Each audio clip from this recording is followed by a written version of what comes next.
news. Wei Wuxian has died. Less than a day has passed since the siege in Luanzang Hill, and the news spreads through the cultivation world as if it sprouted wings, surpassing even the speed of warfare.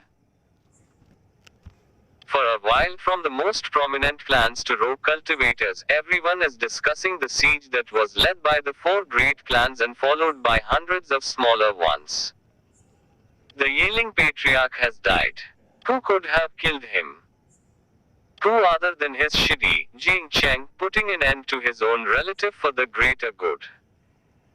Jing Cheng led the four clans of Yunmenjiang, Lanlingjian, Gusulan, and Qingheni to destroy his den, Luanzang Hill.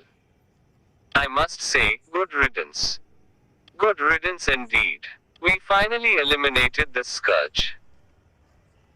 If not for the Yunmenjiang clans adopting and teaching him, he would have been a hobo living on the streets, let alone causing mayhem as bold as the ones these days. The head of the Jing clan raised him as her own child, yet he defected them and became the enemy of the cultivation world, bringing shame upon the Jing clan, even leading to its near extermination. He is the prime example of biting the hand that feeds him. Jing Cheng allowed this fellow to live for too long. If I were him, at the time of the defection, I wouldn't have just stabbed him. In fact, I would have thoroughly examined the disciples of the clan again, so that he doesn't do those crazy things he did later on. Who cares about the so-called considerations that he gave to his childhood friend? That's merely hearsay. Although Jing Cheng was one of the main forces, he did not give Wei Wuxian the final blow. Because he cultivates the demon path, Wei Wuxian's powers had backfired and he was ripped to pieces.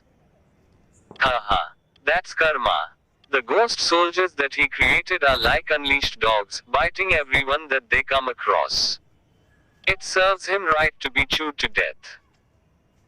But, if not for Jing Cheng making a plan that aimed at Wei Wuxian's weaknesses, the siege might not have succeeded.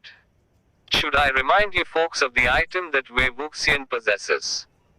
Did you forget about the day that 3,000 skilled cultivators were completely annihilated? I heard that it was more than 3,000, possibly 5,000. He's most certainly out of his mind. It's a good thing that he destroyed that evil weapon before he died. Otherwise, if it was left in this world to harm humankind, his sins would have been worse. Oh well. You know, back then, Wei Wuxian was one of the most promising cultivators, coming from a highly distinguished clan and finding success at a young age. How on earth did he end up where he is now? This proves that one can only cultivate by following the right path. Using these dishonest practices would only seem beneficial at first glance. Look, what happened in the end? Not even a whole corpse was left of him.